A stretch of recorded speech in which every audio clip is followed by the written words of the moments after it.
নিজের মন থেকে বলবে, দিল থেকে বলবে, বিশ্বাসে বলবে, ভালোবাসায় বলবে। কারণ নবীর নাম শুনলে তার মন থেকে জজবায়, ভালোবাসায়, আন্তরিকতায়, উদ্দীপনার সঙ্গে সঙ্গে সঙ্গে কি বলবে? যদি সবাই বলো, এটাকে বলতে হবে যে সাল্লাল্লাহু বলো না। কারণ নবী হলো এমন জিনিস যেটা মহব্বতের সর্বশেষ শেষ একেবারে যত রকমের মহব্বত আছে সবটাই উজাড় করে যার প্রতি দিতে হয় তিনি হলেন নবী মুহাম্মদুর রাসূলুল্লাহ সাল্লাল্লাহু। নবী বলেছেন যে তোমরা তোমাদের বাচ্চাদের, শিশুদের কিছু দাও আর না দাও, তিনটে জিনিস অবশ্যই দেবে। কটা জিনিস? কটা জিনিস? একটা হলো নবীর মহব্বত, একটা কি, আর দ্বিতীয় হলো নবীর পরিবার, আহলে বায়াত। আহলে বায়াতের ব্যাখ্যা অনেক অনেক অনেক, সে ব্যাখ্যা তোমাদের দেওয়ার মতো আমারও জ্ঞান নেই, আর তোমাদের এখন নেওয়ার মতো সে জ্ঞান নেই। যখন তোমরা বড় আলেম হবে, গবেষণা করবে, তখন আহলে বায়াতের ব্যাখ্যাটা পরিপূর্ণ বুঝবে। স্বাভাবিক এখানটায় বুঝবে আহলে বায়াত মানে হলো রাসূলুল্লাহ যারা পরিবার, এটা একটা ব্যাখ্যা। বাকি আরো ব্যাখ্যা আছে যারা ঈমানদাররাও ঢুকে যায়। কিন্তু আমার এইখানটায় সবাইকে নবীর পরিবার বলতে নবীর প্রতি যারা ভালোবাসে সকলকেই তোমাকেও ভালোবাসতে হবে। এই দুটো, তাহলে ভালোবাসা কটা? কটা ভালোবাসা? দুটো, একটা নবীকে আর একটা নবীর পরিবারকে। নবীর পরিবারকে ভালোবাসতে হবে, নাইলে তোমার মধ্যে ঈমানের কানাকড়ি ঢুকবে না। 3 নম্বর হচ্ছে কোরআন শরীফকে পড়তে হবে, জানতে হবে, বুঝতে হবে, বোঝাতে হবে, লোককে শেখাতে হবে। কোনটা? যেটা বলে কোনটা? এই দুটো জিনিস তোমাদের মধ্যে আছে না নাই? এই দুটো কথা বলা আছে না নাই? তোমরা এখানে সকলেই, কে ছোট কে বড়, কে গরিব কে ধনী, কে ফর্সা কে কালো, সবাইকে মন দিয়ে ভালোবাসা ভালোবাসে না? কেন ভালোবাসো? সবাই নবীর এটা ওয়ারিস। নবী কি ওয়ারিস? মানে নবী তো জমি জায়গা পাবে না, কিসের ওয়ারিসের পাবে? ইলমের। কিসের পাবে? নবুয়তের যে ইলমে শরিয়াত। সেই জন্য আমরা প্রত্যেকেই এই অঙ্গীকার দিয়ে আজকের এই দিনে আমরা যেখানে বসেছি, তোমরা জানো যে নবী পাক সাল্লাল্লাহু আলাইহি ওয়াসাল্লাম ইতিহাসের দিক দিয়ে, কিসের দিক দিয়ে? যেহেতু নবী জন্ম হাদিসে লেখা নেই, নবীর জন্ম কোরআনে আছে, লেখা আছে। নবী এসেছেন ঠিক আছে, কিন্তু তারিখ যেটা, যে তারিখ, এই তারিখ কোরআন হাদিসে কোথাও লেখা নেই। যে বার এসেছে সে বারটা লেখা, যে বারে এসেছে সে বার লেখা আছে। সোমবার কিবার, এতে কারো ইখতিলাফ নেই, কারো মতানৈক্য নেই। মতানৈক্য আছে কিসে? তারিখে। যেহেতু রাসূলুল্লাহর যুগে তারিখ গণনা হয় নি, হযরত আবু বকরের জামানায় তারিখ গণনা হয়নি, হযরত ওমর রাদিয়াল্লাহু আনহুর জামানায় এসে কি হয়েছে? তারিখ গোনা হয়েছে। তাহলে তারিখের মতানৈক্য থাকা স্বাভাবিক না অস্বাভাবিক? স্বাভাবিক। এই জন্য রাসূলুল্লাহর আসার দিন সোমবার, এতে কারো মতানৈক্য নেই। আছে কোনটা? তারিখ নিয়ে। এই জন্য ঐতিহাসিক যারা যারা চন্দ্র মাসকে নিয়ে গণনা করেছেন, ইসলামের গুরুত্ব দেওয়া হয় কোন গণনাকে? চন্দ্র না সূর্যকে? উভয়কে। কিসে দেওয়া হয়? উভয়কে দেওয়া যায়। তবে বেশি গুরুত্ব দেওয়া হয় চাঁদকে। কেন? সূর্যকে না দিলে তুমি জোহরের আসরের অর্থ খুঁজে পাবে, মানে এরও দরকার আছে, ওরও দরকার আছে। এই জন্য দুটো ইতিহাস, একটা যারা সূর্যকে নিয়ে যারা দিন গণনা করেছেন, আর একটা চাঁদকে নিয়ে যারা দিন গণনা করেছে, এই দিক দিয়ে নিয়ে মতনৈক্য হয়ে গেছে। বুঝে গেল? তারিখ নিয়ে। এই জন্য ইতিহাসের বেশিরভাগ মশহুর, যেটা বিখ্যাত, সেটা হলো 12ই রবিউল আউয়াল। রাসূলুল্লাহ সুবহে সাদেকে মানে সকাল বেলা, সুবহে সাদেক মানে ফরজ উদয়, ফজর উদয় হয়ে যাওয়ার পরে যে সময়টা তাকে বলে কি সুবহে সাদেক। এই সময় রাসূলুল্লাহ দুনিয়াতে এসেছেন, সেটা ছিল 12ই রবিউল আউয়াল।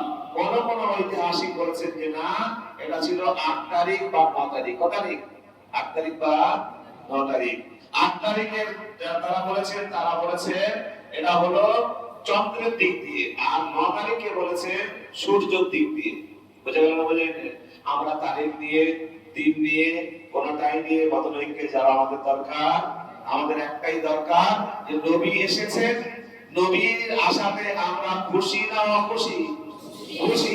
খুশিতে কি করতে হয়? লাফাতে হয়, ঢোল তাবলা বাজাতে হয়, হই হই করতে হয়, হাত নাড়তে হয়, তাই তো?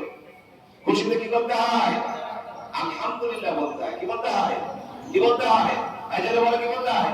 আলহামদুলিল্লাহ বলতে হয়। আল্লাহর প্রশংসা করতে হয়। জবানি প্রশংসা আর বাদনী প্রশংসা। বদনের প্রশংসা কি? নামাজ পড়তে হয়। বদনের প্রশংসা কি? রোজা রাখতে হয়। এইভাবে আমাদের এই দিনগুলোকে খুশি করতে হয়। কিন্তু আমাদের এক শ্রেণীর ভাই, তারা কি করে? তাদের যুক্তি, তাদের তর্ক, তাদের দলিল সব আছে তার জায়গায়। তারা কি করে? রাস্তাঘাটে ওই মিছিল, হই হুল্লোড়, ও কিছু করছে, তাদের আছে। আমরা আমাদের যেটা রাসূলুল্লাহ বলে গেছেন যে তারাকতু ফীকুম আমরাইন লাম তাদিল্লু মা তামাসসাকতুম বিহিমা কিতাবাল্লাহি ওয়া সুন্নাতা রাসূলি। দুটো জিনিস দেখা যাচ্ছে, একটা আল্লাহর কোরআন আর একটা হলো আল্লাহর রাসূলের। রাসূল বলছেন আল্লাহর রাসূলের কি? সুন্নাত মানে হাদিস। সুন্নাত মানে হাদিস।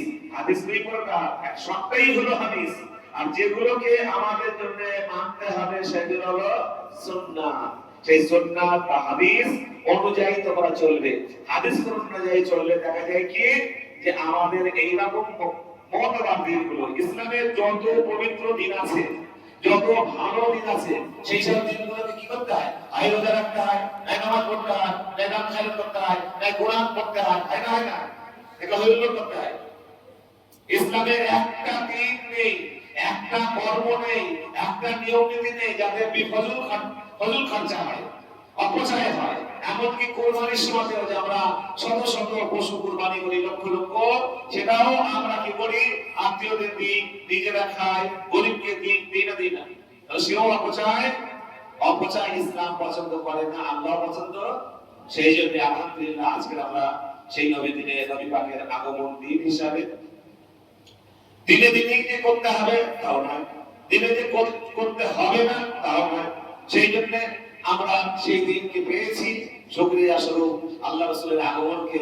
যেহেতু রাসূলুল্লাহ এসে আমাদেরকে দুনিয়া থেকে জুলুম, অত্যাচার, অন্ধকার, শয়তানি, বদমাইশি সব কিছুকে আল্লাহ কি করলেন? নবীর দ্বারাকে উজাড় করে দিলেন। যেন সুবহানাল্লাহ।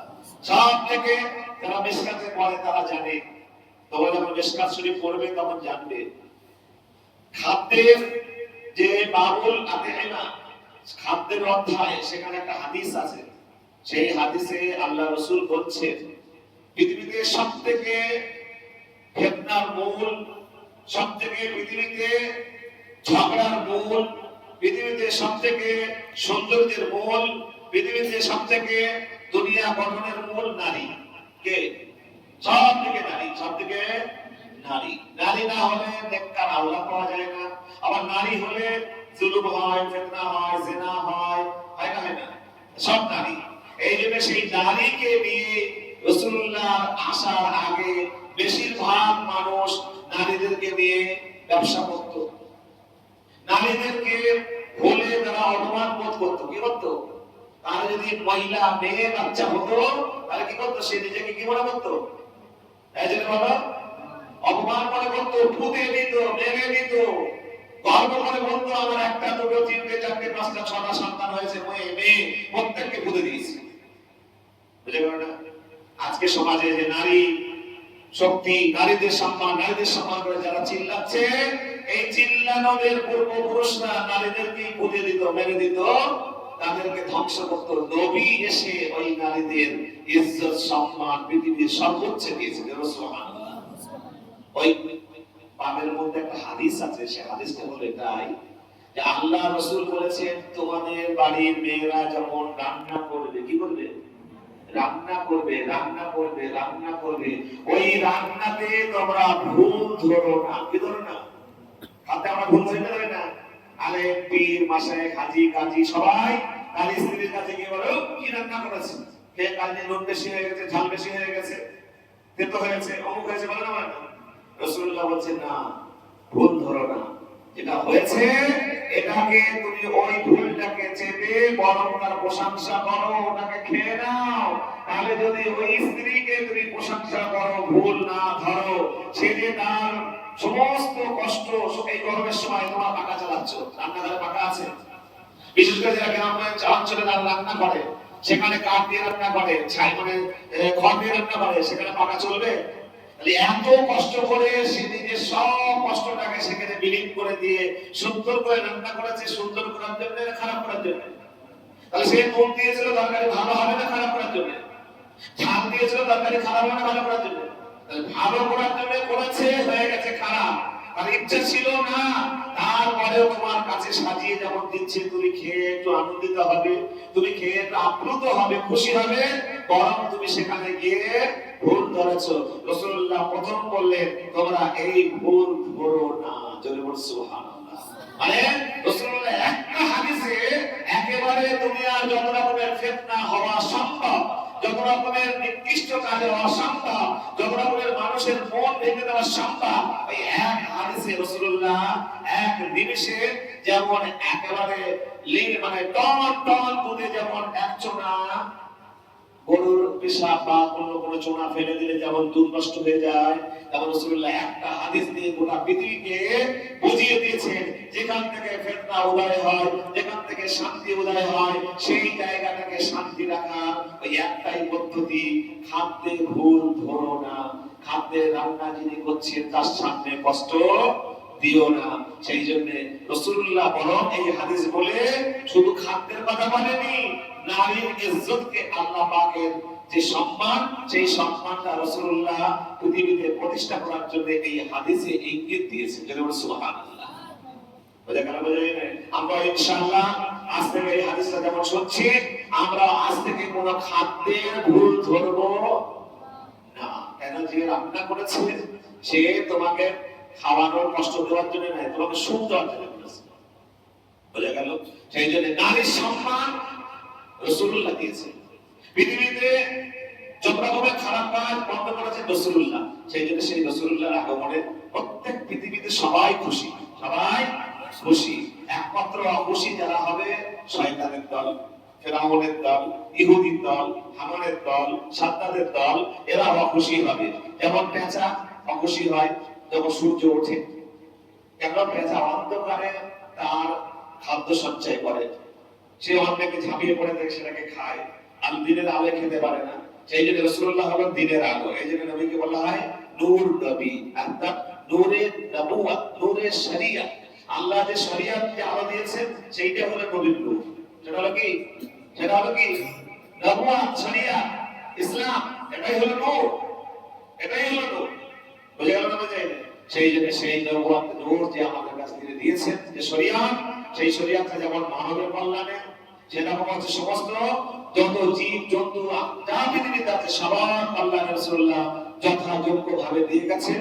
আমরা তার ওয়ারিশ, আমরা সেটা রাসূলুল্লাহ বার্তা নেওয়ার পরে আমরা সেটাই পৃথিবীতে সেই বার্তা, সেই শান্তি প্রত্যেকের ঘরে ঘরে পৌঁছে দেব বলে আজকের সেই প্রতিষ্ঠান মাদ্রাসা। এখান থেকে সেই নবীর আদর্শ পৌঁছানো হবে, নবীর সিরাত মানুষের কাছে পৌঁছানো হবে, আমাদের জীবনে বাস্তবায়ন করা হবে। তাই আজকের রাসূলুল্লাহ শানে কোরআন তেলাওয়াত, কারণ নবী পাকের দেবার মতো আমাদের কিছু নেই। কারণ নবী নিষ্পাপ, নবী নিষ্পাপ, নবীর গুনাহ আছে ধারণা করলে কাফের হয়ে যাবে। তবে নবীকে দিয়ে আল্লাহ খুশি হবে, নবী খুশি হবে। নবী পাকের দেওয়ার ওসিলায় আল্লাহ আমাদের দেবে। সুবহানাল্লাহ। তাই আমরা কোরআন তেলাওয়াত করলাম, আমরা একটু সেই নবীর শানে আমরা একটু দোয়া করব। আমরা আজকের অঙ্গীকার করব যে শুধুমাত্র নবীর আগমনের দিনকেই যে নবীকে নিয়ে আমরা উজ্জীবিত হব, বাকি আর দিনগুলো ভুলে যাব না। আজকে যেমন আমরা নবী পাকের আদর্শে আদর্শিত হওয়ার জন্য যেমন মন নিয়েছি, এরপরে যতদিন বাঁচবো ততদিন আমরা নবীর সুন্নতকে আঁকড়ে ধরবো, নবীর তরিকা, নবী পাকের রেখে যাওয়া কোরআন হাদিস নিজে বুঝবো, বোঝাবো, নিজে আমল করবো, আপনাকে আমল করাবো। সকলে বলে ইনশাআল্লাহ। এটুকুই বলে তোমাদের কাছে আবেদন রাখবো, তোমরা নবীর তরিকায়, নবীর আদর্শে আদর্শিত হও, বেয়াদব হয়েও না। বেয়াদব, বেনাসি বা আদব বানাসি মনে রাখবে। তোমরা জানো যারা মিশকাতের ছেলে আছে, যে যারা ইলম সংগ্রহ করার জন্য আসে, বার হয়, তারা আল্লাহর রাস্তায় থাকে। আল্লাহর রাস্তায় থাকলে জিম্মা কার? আল্লাহ। তাই তোমরা এখানে এসে খাওয়ার চিন্তা, শোয়ার চিন্তা, থাকার চিন্তা করো না, বড় চিন্তা করো। ওগুলো আল্লাহ তোমার অটোমেটিক জুগিয়ে দেবে। যেরকম সুবহানাল্লাহ। যদি ইয়াকিন থাকে, যদি বিশ্বাস থাকে যে আমি আল্লাহর রাস্তায় আছি, আল্লাহর রাস্তায় আছি মানে আল্লাহ খাবে, আল্লাহ দেখবে। আর আল্লাহ তোমাকে দুনিয়ায় যখন পাঠিয়েছে, তোমার রিজিক মেপে পাঠিয়েছে, সেই মাপা যতদিন না শেষ হবে ততদিন তোমার রিজিক কম পড়বে না, কম পড়বে না। এর জন্য দরকার একই বিশ্বাস, দৃঢ়তা, মহব্বত। সেই জন্য তোমরা কচি কচি শিশু, তোমাদের এই মহব্বত তৈরি হোক, এই ভালোবাসা তৈরি হোক। আমরা আগামী দিনের জীবনে আমাদের সমস্ত কর্মকাণ্ডে, পড়াশোনাতে, চলাফেরাতে, খাওয়াতে, লেনদেনেতে আমরা রাসূলুল্লাহকে মডেল করি, রাসূলুল্লাহকে সামনে রাখি, তার আদর্শে আদর্শিত হওয়ার জন্য এগিয়ে যাই। ইনশাআল্লাহ দেখবে আমাদের সামনের জায়গাটা অনেক বড় হয়ে যাবে, অনেক প্রশস্ত হয়ে যাবে, শান্তিময় হয়ে যাবে। আল্লাহ তাআলা আমাদের বলার থেকে শোনার থেকে বেশি বেশি করে আমল করার তৌফিক দিন। আসসালামু আলাইকুম ওয়া রাহমাতুল্লাহ। আগে